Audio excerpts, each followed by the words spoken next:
नाज़रीन, आज की कहानी इंतहाई ज़्यादा अफसोसदेह है और जब मुझे इस कहानी का पता चला तो मेरा तो दिल तकलीफ से फट चुका था। एक बुजुर्ग मुअम्मर खातून है जो कि आंखों से महरूम है, वो देख नहीं सकती। 3 से 4 रोज़ कबल इनको एक शख्स रोड के ऊपर छोड़ जाता है। हम बड़े परेशान, क्या करें। हमने अलबत्ता एक रिक्शा रोका, उसमें बिठाया अम्मा जी को कि बारिश में ना भीगे। हम पीछे बाइक पे ना, तो अम्मा जी मैं जहाँ पे कहें, अम्मा जी कहती हैं मैं बदामी बाग रहती हूँ। वो मैनू सताउंदी है जान जान के, कभी मेरे वाल पुटेगी, कभी कुछ करेगी। मगर इसकी शायद थोड़ी गैरत जिंदा थी कि इसने मारा नहीं, सड़क पे छोड़ गया अपनी माँ को। मैं आपसे रिक्वेस्ट कर रहा हूँ कि यार इनसे ले जाए, इनकी दुआएं ले, सब कुछ मिल जाएगा। और अगर कोई खर्चे का मसला है 5-10 हज़ार रुपये का, वो मेरे से ले ले। उर्दू पॉइंट की वीडियोस देखने के लिए हमारा चैनल सब्सक्राइब कीजिए और बेल के आइकन पर क्लिक कीजिए ताकि आप हमारी तमाम आने वाली वीडियो से बाखबर रह सकें। उर्दू पॉइंट से बुरहानुद्दीन का सलाम। नाज़रीन, आज की कहानी इंतहाई ज़्यादा अफसोसदेह है और जब मुझे इस कहानी का पता चला तो मेरा तो दिल तकलीफ़ से फट चुका था। लेकिन चूँकि ये सोसाइटी का एक ऐसा पहलू है जिसे हर सूरत लोगों तक पहुँचाना है। एक बुज़ुर्ग मुअम्मर खातून है जो कि आँखों से महरूम है, वो देख नहीं सकती। 3 से 4 रोज़ कबल इनको एक शख्स रोड के ऊपर छोड़ जाता है। लाहौर के अंदर एक जगह है जहाँ पर लड़के अक्सर रात के वक्त बैठे होते हैं, दोस्तों के साथ गपशप करते हैं। वहाँ पर इस खातून को एक शख्स छोड़कर चला जाता है। उसके बाद थोड़ा वक्त गुजरता है, जो लड़कों का ग्रुप वहाँ पर बैठा है उन्होंने इस खातून को देखा, इनसे जाकर पूछा क्योंकि बारिश बहुत ज़्यादा तेज़ हो रही थी। उसके बाद उन्होंने इन्हें अपनी तहवील में लिया, कोशिश की कि इन्हें पनाहगाह के अंदर जमा करवाया जाए जो कि दाता दरबार पर वाक़ है। लेकिन पनाहगाह की जो इंतज़ामिया है उसकी जानिब से मना कर दिया गया कि वो इस केस को रजिस्टर नहीं कर सकते और ना ही इस बुज़ुर्ग खतून को अपने पास पनाह दे सकते हैं। उसके बाद क्या वाक़या पेश आया है और इस बुज़ुर्ग खतून की जो कहानी है वो क्या है, उससे पहले मैं आपको बताता चलूँ कि हमज़ा भट्ट हमारे पास मौजूद हैं। ये वो भाई हैं जिन्होंने इस मुअम्मर खातून को रात गए काली रात के अंदर उठाया, शदीद बारिश के अंदर इनको खाना खिलाया, उसके बाद जो इनकी रिहाइश है उसको बंदोबस्त किया। ये किस दिन का वाक़या है और दास्तान क्या हुई? सबसे पहले तो बुरहान आपका बहुत शुक्रिया और अस्सलाम वालेकुम जितने भी हमें लोग देख रहे हैं। अच्छा सीन ऐसा हुआ, बुरहान की रात की तकरीबन 12 बजे का टाइम था। हम एक चौंक में बैठे हुए थे, एक फूड पॉइंट है, तो हम अक्सर कोई मीटिंग्स वगैरह करनी हो कोई दोस्तों ने, तो रात को फ्री टाइम में सब अपने काम से वहाँ पे बैठ जाते हैं आके। तो अभी परसों रात को हम वहाँ पे बैठे हुए थे तो फुल तेज़ बारिश हो रही थी, तो हम बल्कि वेट कर रहे थे बारिश रुके तो घरों में जाएँ। तो हम एक शेड के नीचे खड़े होकर वेट कर रहे हैं। एक बंदा आता है, माँ जी को बाइक पे उतार के था चला जाता है। तो हमने कहा यार बाज़ार है, फूड पॉइंट्स हैं, कुछ खाने पीने के लिए लेने गया होगा। हमने ना माँ जी को कहा आप चेयर पे बैठ जाएं। तो हमने माँ जी को चेयर पे बिठा लिया। 12 साढ़े 12 रात का 1 बजे का टाइम हो गया। तो हम बड़े परेशान हो गए, लोग इकट्ठे हो गए कि कौन है। हमने लोगों से वहाँ पे पूछा कि यार ये किसी की यहाँ पे जानने वाली है, कोई मेहमान आई हुई है, किसी की कोई जानने वाली है तो देखो कौन है। तो मतलब सब ने कहा कि हम नहीं जानते, हम पहली दफ़ा यहाँ पे देख रहे हैं। तो मतलब उससे ज़ाहिर ही हुआ कि बंदा वो जानबूझ के वहाँ पे छोड़ के गया, जो उतार के गया, जिसको हम ढूंढ रहे थे। उसके बाद हमारे में, हम तो इस काबिल नहीं है कि किसी की हेल्प कर सकें, मगर थोड़ी सी गैरत जागी सबकी। तो हमने सोचा कि इनको अब कुछ करना चाहिए। बारिश में तो अल्लाह माफ़ करे, इतनी कम से कम इनकी 80 साल एज होगी इस टाइम, तो इन्हें कुछ हो गया तो कौन ज़िम्मेदार है। हमने सबसे पहले एज़ अ पाकिस्तानी, और हमारा राइट भी बनता है कि कोई मसला हो 15 पे कॉल करें। हमने 15 पे कॉल की और उन्हें बताया, तो उन्होंने कहा कि मंगन वाले होंदे ने, ये वो ट्रेंड चल रहा है, तो तुसी इन्होंने दरबार छाड़ो। मतलब मुलाजिम आए हैं, हमें ये कह रहे हैं तुसी दरबार छाड़ो, है मंगन मुंगन वाले लोग होंदे ने, हले आएगा तुहाडे पिछों लै जाएगा आके पैसे पूसे। तो हमें ना उसकी बात गवारा नहीं की कि ये क्या बोल रहा है। यार अगर हो भी तो हमें तो हेल्प करनी चाहिए ना, इस टाइम वो जिस टेंशन में बैठी हुई हैं। तो वो चला गया, कहता जी तुसी पढ़े लिखे बच्चे लग रहे हो, तुसी इंज करो, रात का टाइम है, अम्मा जी नूं घर रख लो। मैंने कहा यार अगर इन्हें कुछ हो गया तो मेरे पे नाम आएगा, तो मुझे लिख के दे दे कि पुलिस वाले कह रहे हैं फ़लाँ बंदा है, उस बंदे का नाम शहजाद था, कि कुछ हुआ तो मैं ज़िम्मेदार हूँ, मैं अपनी गारंटी पे कह के क्यों घर रख लो। मैंने कहा मेरी माँ जैसी है, मुझे कोई मसला ही नहीं है, मैं इनका ख़र्चा उठाने के लिए, घर में रखने के लिए तैयार हूँ।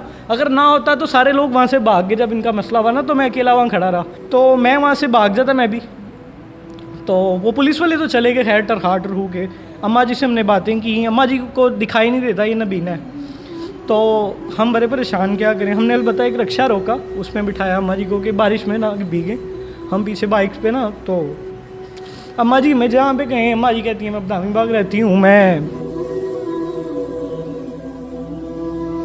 मैं क्रीम पार्क रहती हूँ। हमने मतलब कि ना 2 से 3 घंटे घूमते रहे लेके, लोगों के दरवाजे नोक किए जाके कि अम्मा जी आपको जानती हैं, किसी ने नहीं पहचाना।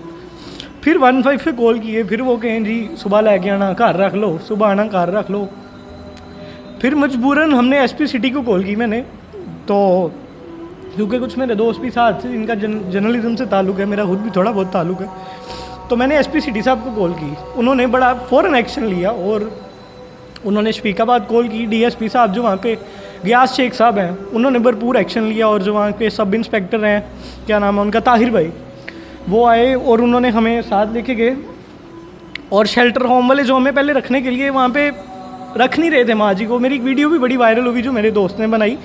लारी अड्डे वाले शेल्टर होम का मैं दरवाजे नॉक कर रहा हूँ, वहाँ पे उन्होंने लॉक किए हुए हैं। मैंने कहा यार खुदा के लिए माँ जी को रख लो, बाहर लिख के लगाया हुआ है बेसहारा लोगों के लिए, यार शेड के नीचे रख लो, हम साथ बैठ जाते हैं, हम इन्हें खिला भी देंगे, इनके कपड़े भी चेंज करवा देंगे, आप एक रात के लिए रख लो, सुबह में इनका कोई मसला हल करवा दूंगा, रात के 1:30 बजे का टाइम है। तो उन्होंने कहा जी जाओ जाओ, गार्ड ने भी ये बात कहा कि हम मालिक बॉस ने मना किया हुआ, आप ले जाएंगे, आप लारी अड्डे ले जाएँ, आप बदामी बाग ले जाएँ, आप उधर ले जाएँ। मतलब कि यार अगर हम साथ ना हो तो वो अकेली बंदी कहाँ जाए, उसके बाद तो किराया ही नहीं है, वो कैसे जाए रात के 1:30 बजे। फिर अलबत्ता हमने फिर रक्षा करवाया, हम ले गए दरबार, वहाँ वेट किया। ताहिर साहब आए, सब इंस्पेक्टर, उन्होंने नोक शोक किया और उन्होंने फिर जाके अंदर जो बड़ा अच्छा वहाँ का जो था मैनेजर, उसका नाम मुझे अब नहीं याद आ रहा, हसीब शायद नाम है, दरबार वाले जो ब्रांच है, फिर उन्होंने वो सारी स्टोरी बताई। वो बंदा अच्छा था, मैं अप्रिशिएट भी कर रहा हूँ कि यार उसने रखा। पहले हम जलील होते रहे, मगर बताने का मकसद ये है कि हर दफ़ा ऐसा होना पड़ेगा, हमें एसपी को बताना पड़ेगा, हमें सिफारिशें लड़ानी पड़ेंगी। अगर ये अकेली होती तो ये कैसे पहुँचती वहाँ पे महफूज जगह पे। अच्छा हमजा नहीं कि आपकी बात से मुझे ऐसा समझ आ रहा है कि शेल्टर होम वाले जो हैं इस तरह बेसहारा लोगों को रखने के लिए तैयार नहीं है, आपने रेफरेंस लड़ाया, कोशिश की और उसके बाद जाके सारा मामला हुआ। एक रात वहाँ पे स्टे हो गया, उसके बाद क्या होता है? सर उसके बाद स्टे हो गया, हमने मैनेजर को कहा हुआ था कि सर हम सुबह ले जाएंगे, तो सुबह में कॉल्स आने लगेंगे कि भाई आ जाओ, अम्मा जी का क्या करना है। मुझे ताहिर भाई की भी कॉल आने लगी, क्योंकि वो रेफरेंस पे आए थे, उनका केस नहीं था ये, वो उनको वो एसपी साहब की जानिब से भेजा गया ना। तो अलबत्ता वो बहुत अच्छे बंदे थे, रात के 1 बजे बारिश में आए, हालांकि उनकी ड्यूटी ऑफ हो चुकी थी 12 बजे, और वो अपनी हदूद के बाहर चले हमारे से। बाकी टिब्बी सिटी से कुछ मुलाजिम आए, वो कहते जी साड़ी हदूद नहीं, शफीकाबाद ले जाओ, लारी अड्डे ले जाओ, वो अपनी हदूद से बाहर, सलाम है आपको, वो हमारे साथ आए, उन्होंने रखवाया। फिर सुबह उनकी मुझे कॉल आई कि बाटी यार क्या करना है, उनका देखो या उनको थाने में जमा करवाओ ताकि प्रॉपर इसको आगे केस लेके चला जाए, क्या सीन है, ताकि तुम्हें कोई मसला ना हो, कल कोई ना कुछ हो जाए।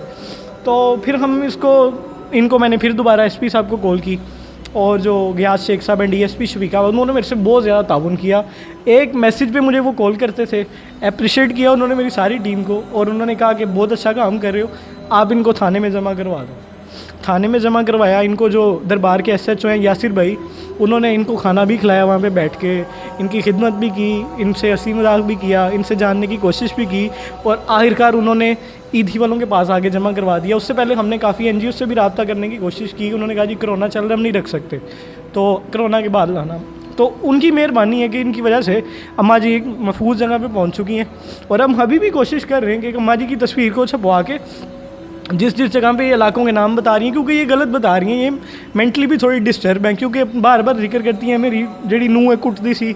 रिसेंटली भी जैसे इस्लामाबाद में पिंडी में वाक़या देखना है, कोई समझ से बाहर अपनी माँ को मार रहा है बंदा, यार समझ नहीं आ रही हो क्या रहा है। तो इसी तरह ये भी सीन लग रहा है कोई, मगर इसकी शायद थोड़ी गैरत जिंदा थी कि इसने मारा नहीं, सड़क पे छोड़ गया अपनी माँ को। तो जो भी इसका कोई फैमिली से कोई देख रहा है, कोई बेटा देख रहा है, मैं आपसे रिक्वेस्ट कर रहा हूँ कि यार इनसे ले जाए, इनकी दुआएं लें, सब कुछ मिल जाएगा। और अगर कोई खर्चे का मसला है 5-10 हज़ार रुपये का, वो मेरे से ले लें। इनका खर्चा चाहिए हो, मैं तैयार हूँ, 10, 15, 5 हज़ार जितना भी आता है मैं दे दूँगा, मगर इनको घर में रख लें। इनकी जो भी बहू देख रही हैं, खर्चा इनका मैं उठाने के लिए तैयार हूँ। नाज़रीन, ये हमजा भट्ट साहब थे जो कि इस बुज़ुर्ग खातून की और ख़ास कर उस काली रात की कहानी सुनाते हुए जो आप दीदा हुए हैं। कोशिश करते हैं कि माँ जी से भी बात करें। अस्सलाम वालेकुम माँ जी, की हाल है, ठीक ठाक हो? ठीक है। अच्छा माँ जी, उस दिन दसो जरा की वाक़या पेश आया ਤੁਹਾਡੇ ਨਾਲ?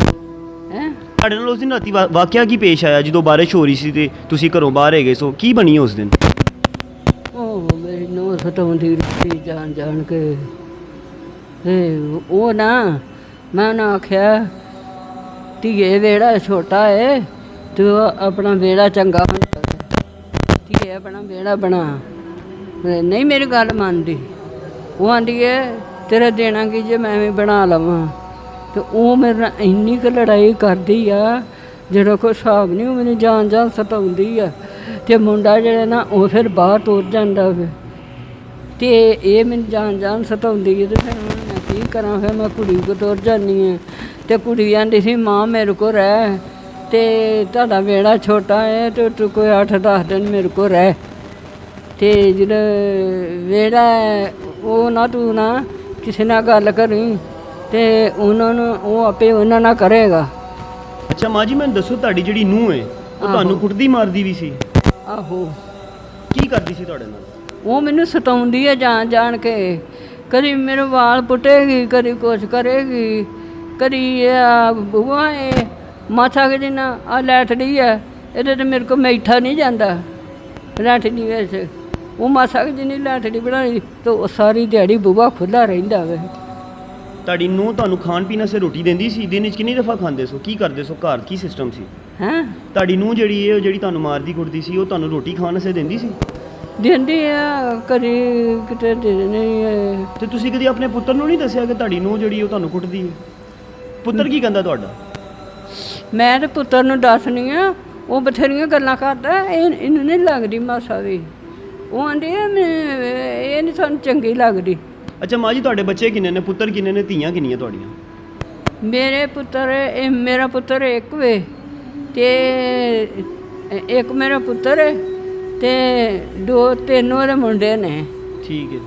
ਤੇ 3 ਰਸਾਨਾ ਦੇ ਮੁੰਡੇ ਨੇ। ਤੁਸੀਂ ਹੁਣ ਇੱਥੇ ਸਾਡੇ ਕੋਲ ਲੈਣਾ ਚਾਹੁੰਦੇ ਹੋ ਜਾਂ ਤੁਸੀਂ ਕੀ ਕਰੀਏ? ਤੁਹਾਨੂੰ ਕਿੱਥੇ ਛੱਡ ਕੇ ਆਈਏ? ਤੁਸੀਂ ਉਹਨੇ ਨਾ ਕਿਸੇ ਦੇ ਨਾ ਜਾ ਕੇ ਖਣਾ ਉਹਦੇ ਨਾਲ ਗੱਲ ਕਰਿਓ ਜੇ ਵੀ ਤੂੰ ਵਿਹੜਾ ਬਣਾਉਣਾ ਕਿ ਨਹੀਂ ਬਣਾਉਣਾ। ਜੇ ਨਹੀਂ ਨਾ ਵਿਹੜਾ ਬਣਾਉਣਾ ਤੇ ਮੈਨੂੰ ਫਿਰ ਉਹਦੇ ਕੋਲ ਖਰਚਾ ਦਵਾਵੋ ਤੇ ਫਿਰ ਮੈਂ ਨਾ ਆਪਣੇ ਪੇਕੇ ਬਹਿ ਜਾਂਦੀ ਹਾਂ। ਠੀਕ ਮਾਂ ਜੀ, ਤੁਹਾਡੇ ਮੁੰਡੇ ਦੀ ਤੇ ਤੁਹਾਡੀ ਨੂੰਹ ਦੀ ਪੁਲਿਸ 'ਚ ਸ਼ਿਕਾਇਤ ਕਰੀਏ ਕਿ ਉਹਨਾਂ ਨੂੰ ਬੁਲਾ ਕੇ ਜਰਾ ਉਹਨਾਂ ਦੀ ਤਬੀਅਤ ਠੀਕ ਕਰਨ ਕਿ ਤੁਹਾਡੇ ਤੇ ਜ਼ੁਲਮ ਕਰਦੇ ਨੇ? ਹੈਂ ਤੁਹਾਡੀ ਨੂੰਹ ਦੀ ਤੇ ਤੁਹਾਡੇ ਪੁੱਤਰ ਦੀ ਪੁਲਿਸ 'ਚ ਸ਼ਿਕਾਇਤ ਕਰੀਏ? ਨੂੰਹ ਜਿਹੜੀ ਹੈ ਚੁੱਪ ਕਰੋ। ਨੂੰਹ ਜਿਹੜੀ ਹੈ ਉਹ ਬਥੇਰੀ ਚੂਰ ਹੁਣ ਨਾ ਉਹਦੇ ਨਾਲ ਗੱਲ ਕਰੀ। ਉਹਨੇ ਆਖਣਾ ਇਹਨੇ ਜਾ ਕੇ ਦੱਸੀਆਂ ਹੁਣ। ਨਹੀਂ ਅਸੀਂ ਪੁਲਿਸ ਵਾਲਿਆਂ ਨੂੰ ਕਵਾਂਗੇ ਨਾ। ਪੁਲਿਸ ਵਾਲਾ SHO ਸਾਹਿਬ ਬੁਲਾ ਕੇ, ਪੁਲਿਸ ਦਾ ਜਿਹੜਾ ਵੱਡਾ ਅਫਸਰ ਹੈ ਉਹ ਬੁਲਾ ਕੇ ਇਹਨੂੰ ਖਿੱਚੇਗਾ। ਤੁਸੀਂ ਕਹਿੰਦੇ ਹੋ ਤਾਂ ਅਸੀਂ ਪੁਲਿਸ ਨੂੰ ਕਹਿ ਦਿੰਦੇ ਹਾਂ। ਨਹੀਂ ਇਹ ਨਾ ਨੂੰਹ ਨੇ ਆਖਿਆ ਹੈ, ਇਹਦੀ ਮਾਂ ਨੇ ਆਖਿਆ ਹੈ, ਨੂੰਹ ਦੀ ਮਾਂ ਜਿਹੜੀ ਹੈ ਨਾ ਉਹਨੇ ਆਖਿਆ ਹੈ ਇਹ ਘਰ ਨੂੰ ਆਖਿਆ ਇਹ ਨਹੀਂ ਛੱਡ ਦੇ। ਮੈਨੂੰ ਆਖਿਆ ਇਹ ਨਹੀਂ ਛੱਡ ਦੇ ਅੱਛਾ। ਤੇ ਉਹਦਾ ਮੈਂ ਨਹੀਂ ਛੱਡਣਾ ਤੇ ਜਿੰਨੇ ਦਿਨ ਮਰਜ਼ੀ ਰਵੇ। ਅੱਛਾ ਮਾਂ ਜੀ, ਤੁਸੀਂ ਦੱਸੋ ਤੁਹਾਡਾ ਘਰ ਕੀ ਸਾਈਡ ਤੇ ਹੈ? ਕੋਈ ਇਲਾਕੇ ਦਾ ਦੱਸੋ ਤਾਂ ਕਿ ਤੁਹਾਨੂੰ ਉਸੇ ਤੱਕ ਛੱਡ ਕੇ ਆਈਏ। ਹੈਂ ਤੁਹਾਡਾ ਇਲਾਕਾ ਕਿਹੜਾ? ਕਿਹੜੀ ਸਾਈਡ ਤੇ ਰਹਿੰਦੇ ਹੋ ਤੁਸੀਂ? ਘਰ ਅਸੀਂ ਨਾਰੰਗ ਮੰਡੀ ਹੁੰਦੇ ਆ ਤੇ ਹੁਣ ਮੈਂ ਆਪਣੀ ਧੀ ਕੋਲ ਜਾਣਾ ਹੈ ਤੇ ਉੱਥੇ ਕੋਈ 8-10 ਦਿਨ ਰਹਿਣਾ ਮੈਂ। ਤੁਹਾਡੀ ਧੀ ਦਾ ਨਾਂ ਕੀ ਹੈ ਮਾਂ ਜੀ? ਰਕਸਾਨਾ। ਤੁਸੀਂ ਮੈਨੂੰ ਦੱਸੋ, ਤੁਸੀਂ ਇੱਥੇ ਜਿੱਥੇ ਸਾਡੇ ਕੋਲ ਰੱਖ ਲਈਏ ਤੁਹਾਨੂੰ ਜਾਂ ਤੁਸੀਂ ਵਾਪਸ ਹੀ ਜਾਣਾ? ਹੈਂ ਤੁਹਾਨੂੰ ਆਪਣੇ ਕੋਲ ਰੱਖ ਲਈਏ ਜਾਂ ਤੁਸੀਂ ਵਾਪਸ ਹੀ ਜਾਣਾ? ਨਹੀਂ ਵਾਪਸ ਮੈਂ ਆਪਣੀ ਧੀ ਕੋਲ ਜਾਣਾ। ਫਿਰ ਮੈਂ ਆ ਜਾਵਾਂਗੀ ਕਿਸੇ ਦਿਨ ਤੇ ਮੈਂ ਆਪਣੀ ਧੀ ਕੋਲ ਜਾਣਾ। ਉੱਥੇ ਕੋਈ 10 ਦਿਨ ਰਹਿਣਾ ਨਾ ਤੇ फिर जावांगे घर। नाज़रीन, इस बुज़ुर्ग ख़तून की दास्तान आपने सुनी है। 70 या 80 साल इनकी उम्र लगती है और आंखों से महरूम हैं, ये बिल्कुल भी नहीं देख सकती। और उनकी जानिब से बताया गया है कि जो इनकी बहू है वो इन पर तशद्दुद करती थी और बेटा बेचारा जो है वो इनका बेबस है। बहरहाल मैं इनके बेटे को भी मुखातिब करके ये बात कहना चाहता हूँ कि जो अमल उनकी तरफ से किया गया है वो इंतहाई ज़्यादा अफसोसदेह है और उनको शर्म करनी चाहिए कि अपनी बुज़ुर्ग माँ को उस तारीक रात और ख़ास तौर पर वो जो तूफ़ान की रात थी उसके अंदर ये रोड के ऊपर छोड़ गए। तो मेहरबानी हमज़ा जैसे भाई जो हैं वो दुनिया में मौजूद हैं और लोगों का एहसास करते हैं और उनके लिए बेहतर काम करने की कोशिश करते हैं। ईदी सेंटर के अंदर हम इस वक्त मौजूद हैं। जो ख़वातीन की इंचार्ज हैं मासूमा साहिबा भी हमारे साथ बैठी हैं। उनसे भी बात करते हैं कि जब इन्हें यहाँ पर लाया गया तो उस वक्त ये जो हनीफ़ा बीबी हैं जो बहुत ज़्यादा मौमर हैं, ये किस हालत में थी? अस्सलाम वालेकुम मैडम, मुझे बताइएगा कि जब ये हनीफ़ा बीबी यहाँ पर आई हैं तो इस वक्त इनकी हालत क्या थी? कपड़ों के मुतालिक बताएं और इस वक्त की सूरत हाल में थी। बहुत ख़राब हालत थी बिल्कुल, यानी कि स्मेल आ रही थी, गंदे कपड़े पहने हुए, मिट्टी में हटी हुई थी, बालों पे भी मिट्टी लगी हुई थी, बहुत ज़्यादा हालत ख़राब थी। फिर ये आई, इनको नहलाया धुलाया, वॉश करवाया, सब खाना वगैरह खिलाया इनको। काफ़ी ख़स्ता हालत में थी ये जब आई हमारे पास। तो अब ये कहती क्या है कि इनके साथ हुआ क्या है? क्योंकि ये बार बार अपनी स्टेटमेंट बदलती हैं, लेकिन एक बार बात जो है वो ज़रूर कहती हैं कि इनकी बहू इन पर तशद्दुद करती थी, इनको सताती थी। और पहले इन्होंने मुझे ये भी बताया कि ये डायबिटिक हैं, इनको शुगर की मरीज़ हैं और इनको इनकी दवाई भी नहीं दी जाती। तो ऐसी कोई बात आपको बताई है उन्होंने? नहीं, इन्होंने ऐसी नहीं बताई। इन्होंने कहा कि मैं भीख मांग के अपने बहू और पोतों को देती थी, भीख मांग के लाती थी, शाम में जितने पैसे होते थे मेरी बहू मुझसे ले लेती थी। ये बात इन्होंने बताई है मुझे। तो अब ये बार बार किस चीज़ का जिक्र करती हैं? यहाँ रहना चाहती हैं, वापस आना चाहती हैं? कहती बेटी के पास जाना है मुझे, बहू के पास नहीं जाना है। बहू बालों से खींच के मारती थी बहुत ज़्यादा। नाज़रीन, ये कहानी आप सुन रहे हैं। हम नहीं जानते कि दुनिया के अंदर क्या हो रहा है, अच्छे लोग भी बसते हैं, बुरे लोग भी बसते हैं, लेकिन मैं आप तमाम नाज़रीन की तवज्जो इस बात पर दिलाना चाहता हूँ कि जो माँ की अपनी औलाद से मोहब्बत होती है वो इंतहाई बेलौस है। माँ बिना किसी मफाद अपने बच्चों की खिदमत करती है, उनकी कफ़ालत करती है, और जो सबसे बढ़कर बात है कि अपनी जो ख्वाहिशात हैं उसका गला घोंट कर, उनको मार कर अपने बच्चों की जायज़ और नाजायज़ ख्वाहिशात को पूरा करती हैं। बेटियों की जानिब से अच्छा रिस्पांस यही देखने में आता है कि अगर ऐसे केसेस पेश आते हैं तो बेटियां अपने बुज़ुर्ग वालिदैन को, माओं को, बाप को अपनी तरफ ले जाती हैं और ससुराल का सारा प्रेशर हैंडल करने के बाद अपने वालिदैन की खिदमत करती हैं। लेकिन अफसोस उन बेटों पर है जिनकी पैदाइश के लिए माँ बाप जो हैं वो दिन रात दुआएँ मांगते हैं और मन्नतें मांगी जाती हैं, लेकिन जब यही बेटे जवान होते हैं जिनकी ज़िंदगी भर माँ बाप ने बहुत ज़्यादा खिदमत की होती है, उनकी धूमधाम से शादी की जाती है, नाज नखरे उठाए जाते हैं, लेकिन जैसे ही जो बहू हैं घर पर आती हैं तो बेटे अपने तेवर बदल लेते हैं। बहुत अफसोसदेह कहानी है और लोगों से गुजारिश है कि वो लोग जिनके पास उनके वालिदैन मौजूद हैं, अभी वो हयात हैं, उनकी खिदमत करें, जन्नत कमाएँ। और ऐसे तमाम लोग जो हनीफ़ा बीबी की तरह अपने वालिदैन के साथ बुरा सलूक करते हैं, यकीन जानिए कि अल्लाह ताला का अज़ाब उनके लिए तैयार है और वो दुनिया और आखिरत दोनों में शदीद रुस्वा होने वाले हैं। अपने मेज़बान बुरहानुद्दीन को इजाज़त दीजिए। अल्लाह निगहबान।